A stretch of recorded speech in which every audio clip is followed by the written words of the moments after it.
पहले चरण में बम्पर वोटिंग और उसके बाद उठते सवाल।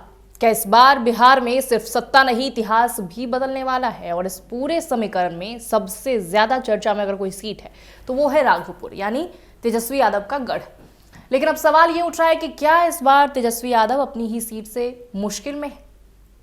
क्योंकि जो इशारे राघोपुर से निकल कर आ रहे हैं उन्होंने सिर्फ सियासी गलियारों में हलचल नहीं मचाई है, बल्कि लालू यादव के घर तक टेंशन पहुंचाती है। नमस्कार, मैं निशा आपके साथ और आप देख रहे हैं इन खबर। देखिए, बिहार चुनाव 2025 का पहला चरण इस बार हर लिहाज से ऐतिहासिक रहा। वोटिंग का जोश ऐसा कि कई बूथों पर शाम तक लाइनें खत्म ही नहीं हुई। 64.69% वोटिंग, यानी पिछले चुनाव के मुकाबले करीब 8% ज्यादा। ये सिर्फ आंकड़ा नहीं बल्कि एक सियासी संकेत है। अब इस बढ़ी हुई वोटिंग को लेकर सबसे ज्यादा चर्चा राघोपुर की हो रही है, क्योंकि यहां तेजस्वी यादव के खिलाफ जबरदस्त एंटी इनकम्बेंसी की बातें की जा रही हैं। अब जरा आंकड़ों पर नजर डालिए। 2020 में राघोपुर में 58.03% वोटिंग हुई थी, लेकिन इस बार ये बढ़कर 66.24% तक पहुंच गई, यानी करीब 8% की छलांग।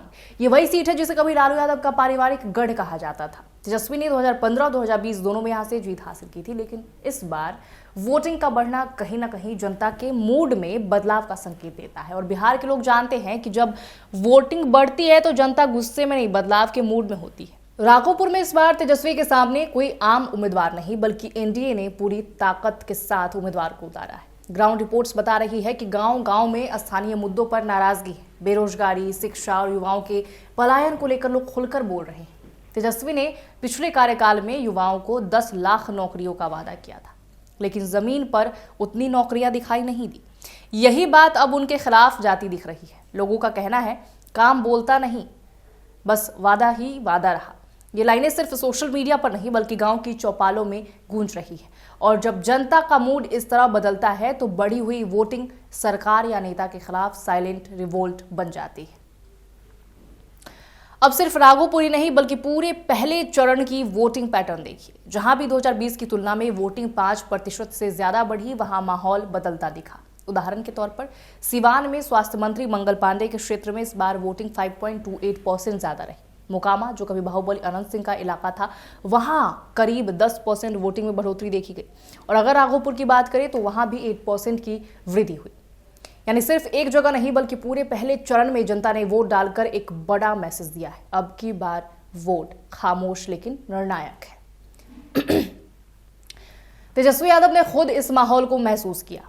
यही वजह है कि उन्होंने वोटिंग के बाद कहा कि बिहार 20 साल बाद बदलाव के लिए तैयार है। हमारा लक्ष्य सिर्फ सरकार बदलना नहीं बल्कि व्यवस्था भी बदलना है। यानी तेजस्वी जनता के मूड को बदलाव के रूप में देख तो रहे हैं, लेकिन ये बदलाव उनके पक्ष में है या उनके खिलाफ, ये कहना अभी मुश्किल है।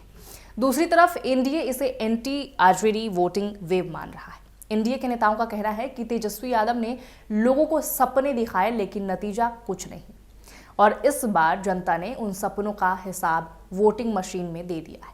वहीं वीआईपी प्रमुख मुकेश सहनी ने भी तेजस्वी के पक्ष में बयान देकर माहौल को और दिलचस्प बना दिया। उन्होंने कहा, बिहार में बदलाव की लहर है। इंडियन नेताओं को उनके अपने ही इलाकों से खदेड़ा जा रहा है, लेकिन सवाल यही है कि यह बदलाव किस दिशा में जा रहा है। क्या यह लहर तेजस्वी के पक्ष में है या उनके खिलाफ? राघोपुर का राजनीतिक इतिहास खुद में दिलचस्प है। यही वो सीट है जहां से लालू यादव ने अपने शुरुआती दिनों में राजनीति की पकड़ मजबूत की थी। यही सीट उनके परिवार के लिए सियासी प्रतीक बन गई। लेकिन 2010 में जब राघोपुर से लालू यादव की पत्नी राबड़ी देवी को हार का सामना करना पड़ा था, तब भी वोटिंग में असामान्य बढ़ोतरी दर्ज हुई थी। इतिहास बताता है कि जब राघोपुर में वोटिंग 60% से ऊपर जाती है तो वहां सत्ता पलट जाता है। और इस बार वही स्थिति फिर बन गई। अब जो आंकड़े और रुझान सामने आ रहे हैं वो एक चीज साफ दिखाते हैं। इस बार राघोपुर में मुकाबला एक तरफा नहीं, बेहद करीबी है। तेजस्वी की लोकप्रियता अपनी जगह कायम है, लेकिन स्थानीय असंतोष ने तस्वीर को और भी ज्यादा उलझा दिया है। वहीं मतदान केंद्रों पर महिलाओं की संख्या पहले से ज्यादा रही और बिहार की राजनीति में महिला वोटर अक्सर साइलेंट गेम चेंजर साबित होती हैं। 2020 में भी पहले चरण में महिला वोटिंग पुरुषों से ज्यादा थी और नतीजों में बड़ा फर्क लाया था। इस बार भी यही ट्रेंड दिखा और राघोपुर में महिलाओं की भागीदारी ने सियासी समीकरण को और जटिल बना दिया है। अगर हम आंकड़ों की भाषा में कहें तो राघोपुर की लगभग 2.8 लाख आबादी में से 1.9 लाख से ज्यादा वोटर हैं।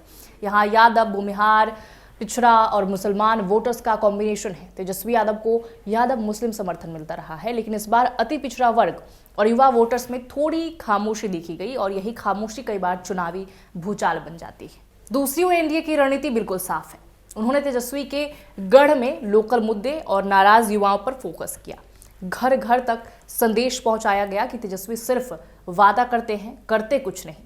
और अगर ये नैरेटिव लोगों के बीच असरदार हुआ तो राघोपुर में बाजी पलट सकती है। अब जहां तक बात बम्पर वोटिंग की है तो इसका सीधा मतलब यही है कि जनता ने इस बार भावनाओं से ज्यादा नाराजगी के साथ वोट डाला है, क्योंकि बिहार में 8% या उससे ज्यादा वोटिंग बढ़ना सिर्फ जागरूकता नहीं दिखाता बल्कि परिवर्तन की भूख दिखाता है।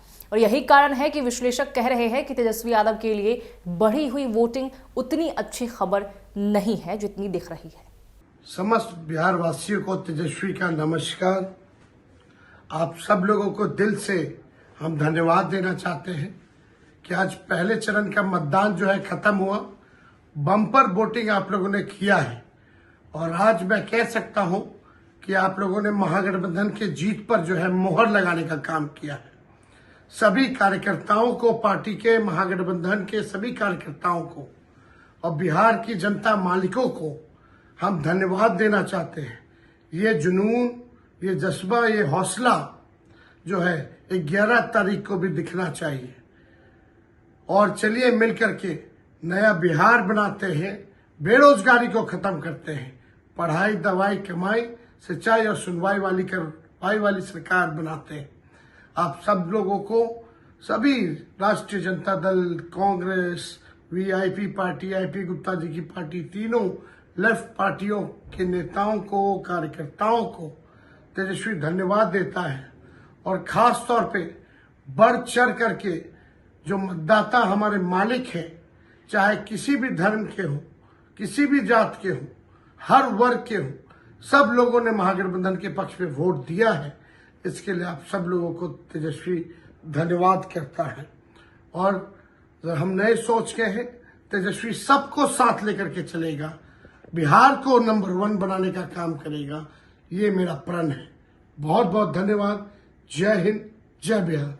अब बात करते हैं बड़े संदर्भ की। पहले चरण में 121 सीटों पर वोटिंग हुई और इनमें से करीब 60 सीटें ऐसी हैं जहां मुकाबला बेहद कांटे का है। एनडीए और महागठबंधन दोनों को बराबर का खेल माना जा रहा है, लेकिन अगर राघोपुर जैसी हाई प्रोफाइल सीट पर झटका लगता है तो उसका मनोवैज्ञानिक असर पूरे चुनाव पर पड़ेगा, क्योंकि बिहार की राजनीति में तेजस्वी सिर्फ एक नेता नहीं बल्कि युवा चेहरे की उम्मीद माने जाते हैं। अगर वो अपनी ही सीट पर लड़खड़ाते हैं तो पूरा समीकरण बदल सकता है। फिलहाल नतीजे 14 नवंबर को आएंगे, लेकिन राघोपुर की हवा ने चुनाव से पहले ही हंगामा मचा दिया है। बढ़ी हुई वोटिंग, नाराज जनता और सियासी बयानबाजी, तीनों ने मिलकर इस बार के चुनाव को बेहद दिलचस्प बना दिया है। लालू यादव के घर से लेकर पटना के राजनीतिक गलियारों तक एक ही सवाल गूंज रहा है, क्या राघोपुर अब भी यादव परिवार का गढ़ है या इस बार जनता ने इतिहास पलटने का सोचा है? जवाब वोटिंग मशीनों में कैद है, लेकिन रुझान एक बात साफ कर रहे हैं, बिहार की जनता इस बार चुप है, लेकिन उसका वोट बहुत कुछ बोलने वाला है। हालांकि देखना होगा कि आगे इसका परिणाम क्या होता है और इस बार जो रुझान पहले चरण में नजर आए उसका नतीजा क्या होगा। बहरहाल इसमें इतना ही। फिलहाल के लिए मुझे दीजिए इजाजत और अपने विचार कमेंट में जरूर रखिएगा। नमस्कार।